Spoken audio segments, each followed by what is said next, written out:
Good morning, children. So, today I am going to tell you about conservation of forest and wildlife.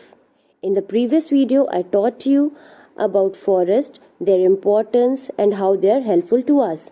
And in today's video, I'll tell you why it is necessary to conserve these forest and wildlife.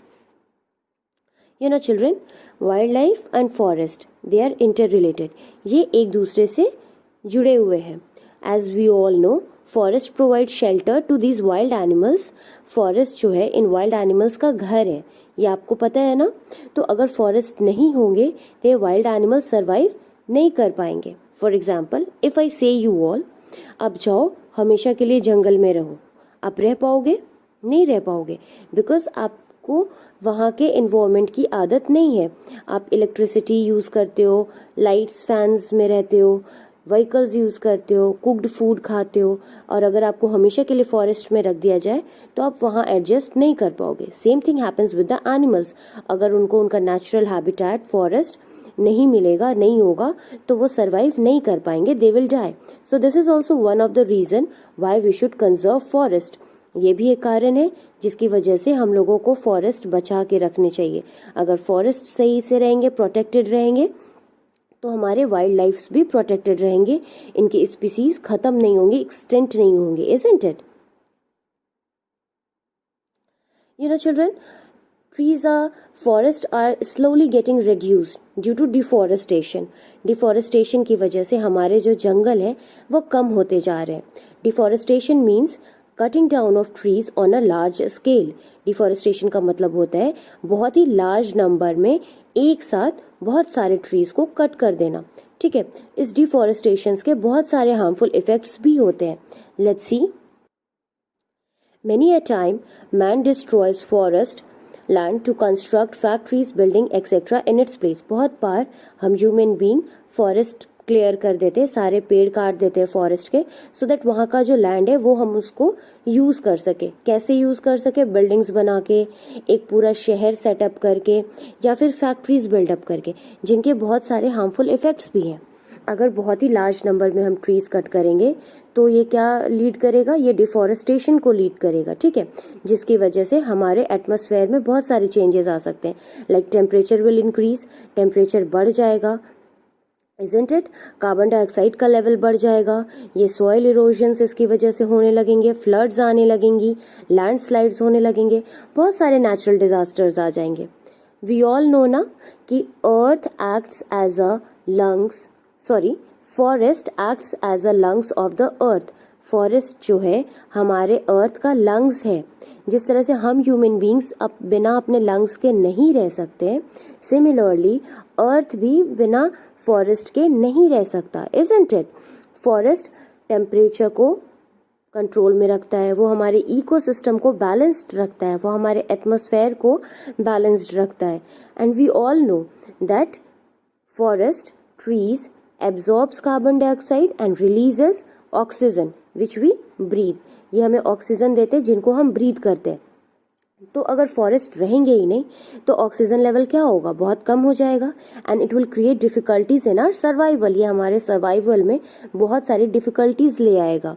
ठीक है, अगर forest बहुत कम हो जाएंगे तो floods आने लगेंगी, सॉइल इरोजन होने लगेंगे. As I told you, trees के जो रूट्स हैं वो सॉइल को पकड़ के रखते हैं, होल्ड करके रखते हैं, सो दैट बारिश के पानी के साथ वो जो सॉइल्स है बह न जाए. तो अगर पेड़ होंगे ही नहीं तो क्या होगा? रेनफॉल के पानी के साथ ये सारे सॉइल्स बह जाएंगे, वॉश ऑफ हो जाएंगे. फिर हमारे बहुत सारे नेचुरल एटमॉस्फेयर में चेंजेस आने लगेंगी, टेम्परेचर इंक्रीज हो जाएगा, एंड बहुत सारे अर्थक्वेक्स या फिर और भी फ्लड्स की वजह से बहुत सारे नेचुरल डिजास्टर्स होने लगेंगे. उनमें से एक लैंडस्लाइड्स भी है, जिनकी वजह से लैंडस्लाइड्स भी हो सकता है. तो these all are the harmful effects of deforestation, that is cutting down of your trees. So इन सारे हार्मफुल इफेक्ट्स को अवॉइड करने के लिए our government is taking active steps to protect our forest and wild life that depends on them. So इन सारी चीज़ों को अवॉइड करने के लिए हमारे गवर्नमेंट ने बहुत सारे सेवरल स्टेप्स लिए, जिसकी वजह से हमारा वाइल्ड लाइफ और फॉरेस्ट दोनों प्रोटेक्टेड रहे. बहुत पहले एक चिपकू मूवमेंट स्टार्ट हुआ था. इज चिपकू मूवमेंट। आप यहाँ पिक्चर में देख सकते हो, चिपकू मूवमेंट एक बहुत इंटरेस्टिंग सा नाम साउंड कर रहा है ना। तो ये उत्तराखंड एक जगह है, वहाँ के विलेजर्स, वहाँ जो लोग, वहाँ के गांव, उत्तराखंड के गांव में जो लोग रहते थे, वहाँ के लोगों ने ये मूवमेंट स्टार्ट किया था। ओके, तो इस मूवमेंट को क्यों शुरू किया था? फॉरेस्ट को कंजर्व करने के लिए, फॉरेस्ट को बचाने के लिए ये चिपकू मूवमेंट स्टार्ट किया गया था। As you can see in the picture, people use to hug the tree. People पेड़ से चिपक जाते थे। आप पिक्चर में देख सकते हो ना कैसे लोगों ने पेड़ को पकड़ के रखा हुआ है। ठीक है, जब भी कोई ट्रीज को कट करने आता था तो लोग पेड़ को पकड़ लेते थे, उससे चिपक जाते थे, सो दैट वो पेड़ को कोई काट ना सके। That's why this movement got the name Chipko movement and this movement was very famous. Governments are taking several steps, like national parks and wildlife sanctuaries are being built, which is a good method of forest conservation since it ensures regular maintenance of forest. बहुत सारे national parks and wild life sanctuaries बनाए गए हैं, जो कि एक बहुत ही अच्छा तरीका है फॉरेस्ट और वाइल्ड लाइफ दोनों को कंजर्व करके रखने का और इन दोनों को मेंटेन करके रखने का। Children are also being taught the importance of forest conservation and the disadvantages of deforestation। जिस तरह से मैं आप लोगों को पढ़ा रही हूँ, और भी बहुत सारे बच्चे हैं जिनको ये पढ़ाया जा रहा है, उनको अवेयर किया जा रहा है कि डिफॉरेस्टेशन से क्या क्या नुकसान है, क्या क्या हार्मफुल इफेक्ट्स है, एंड प्लांट लगाने के क्या क्या यूजफुल इफेक्ट्स हैं। ठीक है, सो उनको इसलिए उनको मोटिवेट भी किया जाता है कि वो बहुत ज़्यादा से ज़्यादा प्लांट लगाए अपने घर के आसपास और फॉरेस्ट को कंजर्व करने में and even wild life conserve करने में हेल्प करें। Government has build many zoo, national parks and wild life sanctuary to protect endangered species of animals. Government ने बहुत सारे जू, अब जू सबको ही गए होंगे, ठीक है, नेशनल पार्क्स और वाइल्ड लाइफ सेंचुरीज बनाए हैं जहाँ पे जो एनिमल्स हैं, वाइल्ड एनिमल्स हैं, उनको प्रोटेक्ट करके उनको बचा के रखा जा सके। बट यू नो स्टूडेंट्स, जू से ज़्यादा बेटर ना नेशनल पार्क्स और वाइल्ड लाइफ सेंचुरीज होते हैं, क्योंकि जू में एनिमल्स की उतनी मेंटेनेंस नहीं हो पाती। एंड सबसे इम्पॉर्टेंट चीज़, अगर आपको कोई कैद करके रखे, एक पिंजरे में रखे और टाइम टू टाइम खाना देते रहे, तो आप खुश रहोगे? नहीं रहोगे ना। आपको फ्री रहना पसंद होता है, फ्रीडम सबको अच्छा लगता है। तो उसी तरह से एनिमल्स नेशनल पार्क्स में, क्योंकि वहाँ पे कोई केजेस नहीं होते, वहाँ पे कोई जेल नहीं होती है, और वाइल्ड लाइफ सेंचुरीज में ये यहाँ पे बहुत फ्रीली रहते हैं। For example Betla national park, बहुत लोग आप लोग गए होंगे ना बेतला नेशनल पार्क, ठीक है, ये हमारा यहीं पास में ही है। आप लोग वहाँ देखे होंगे, वो क्या है, एक जंगल है जहाँ पे वाइल्ड एनिमल्स बिल्कुल आसानी से घूमते हैं। बस हम लोगों को, ह्यूमन बींग्स को, अगर उनको देखना है तो कुछ सेफ्टी मेजर्स लेने होते हैं और फिर हम उनको देख सकते हैं। ठीक है, यू नो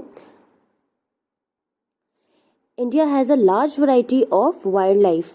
हमारे इंडिया में बहुत ही large varieties of wild life है, मतलब बहुत तरह तरह के, बहुत डिफरेंट स्पीसीज के वाइल्ड एनिमल्स, बर्ड्स पाए जाते हैं। ठीक है, एंड ये वाइल्ड एनिमल्स और जो बर्ड्स हैं ना, ये बहुत यूज़फुल होते हैं। तो लोग क्या करते हैं, अपने सेल्फिश यूज़ के लिए, ठीक है, बहुत इलीगली, जो कि बहुत गलत है, इन एनिमल्स को मार देते हैं, इनकी हंटिंग कर देते हैं। फॉर एग्जाम्पल एलिफेंट्स को मारते हैं सो दैट वो उनके टस्क को यूज़ कर सके। टस्क आप जानते हो, एलिफेंट्स के साइड में जो वाइट कलर के टीथ्स होते हैं उनको हम टस्क कहते हैं। तो वो पता है, उनको मार के वो टस्क ले लेते हैं एंड उसको बहुत सेल कर देते हैं, क्योंकि वो बहुत एक्सपेंसिव होते हैं इसलिए। Crocodile and lion, tiger, they all are killed why for their skins. उनके स्किन्स के लिए इनको मार दिया जाता है सो दैट इनके वो फर को यूज़ कर सके और लेदर्स यूज़ कर सके। क्रोकोडाइल को मारा जाता है सो दैट उनके स्किन को वो एज अ लेदर बनाने में यूज़ कर पाए। आप देखियो, ये सारी चीज़ें जो प्योर लेदर्स होते हैं वो मार्केट में बहुत एक्सपेंसिव बिकते हैं। ठीक है, तो इनसे बहुत सारे पैसे अर्न हो जाते हैं। तो लोग अपने सेल्फिश यूज़ के लिए इन एनिमल्स को इलीगली हंट करते हैं। ठीक है, एंड इनके स्किन्स वगैरह को, टस्क को सेल करते हैं, जिसको हम पोचिंग बोलते हैं। तो गवर्नमेंट ने बहुत सारे मेजर्स लिए इन एनिमल्स को बचाने के लिए। हंटिंग बिल्कुल बैन कर दिया है। ठीक है, बिल्कुल आप कोई भी एनिमल्स को, वाइल्ड एनिमल्स को नहीं मार सकते, उनका शिकार नहीं कर सकते, ये इलीगल है। अगर कोई ऐसे करे और पकड़ा जाए तो गवर्नमेंट उनको पनिश करती है, उनको जेल में डाल देती है, ठीक है। आप किसी भी एनिमल्स का स्किन्स को आप सेल नहीं कर सकते हो, ठीक है, इलीगली कहीं सेल नहीं कर सकते हो, उनके फर को सेल नहीं कर सकते हो, उनके ये टस्क, उनके हॉर्न्स के लिए भी उनको मारा जाता है। तो इन सब चीज़ों को आप उनको मार के इनकी इन सारी चीज़ों को आप सेल नहीं कर सकते हो, ठीक है। अगर ऐसा करते पकड़े गए तो गवर्नमेंट फिर आपको पनिश करेगी। तो these all are the ways in which government is trying to protect the wild life and our forest. So at last I tell you one thing, government तो ये सारी चीज़ें कर ही रही हैं, बट ये सिर्फ गवर्नमेंट की रिस्पॉन्सिबिलिटीज़ नहीं है, ये हमारी भी रिस्पॉन्सिबिलिटीज़ है चिल्ड्रन, कि हम अपने फॉरेस्ट को बचा के रखें। हम एक छोटा सा स्टेप ले सकते हैं, आपके आसपास आप अपने गार्डन में छोटे छोटे प्लांट्स लगा सकते हो, ठीक है। इससे भी हमारा एटमॉस्फेयर बैलेंस्ड रहेगा, हमें ऑक्सीजन मिलेगी, ठीक है, और हमारा एनवायरनमेंट कूल रहेगा। आपके आसपास जो स्ट्रीट डॉग्स हैं, आप उनको बिल्कुल परेशान मत करो, उनको मारो मत, डोंट लेट देम डाई। अगर किसी को चोट लग गई कोई एनिमल को, प्लीज़ उनकी हेल्प करो, ठीक है, उनको खाना दे दो। तो इस तरीके से आप एनिमल्स को भी सेव कर सकते हो, तो आप अपनी भी रिस्पॉन्सिबिलिटीज़ निभा सकते हो, ठीक है। तो this is the way how we can save our forest and wild life, which is a very beautiful and incredible thing made by our God. That's all for today. I hope you might have understood. Thank you.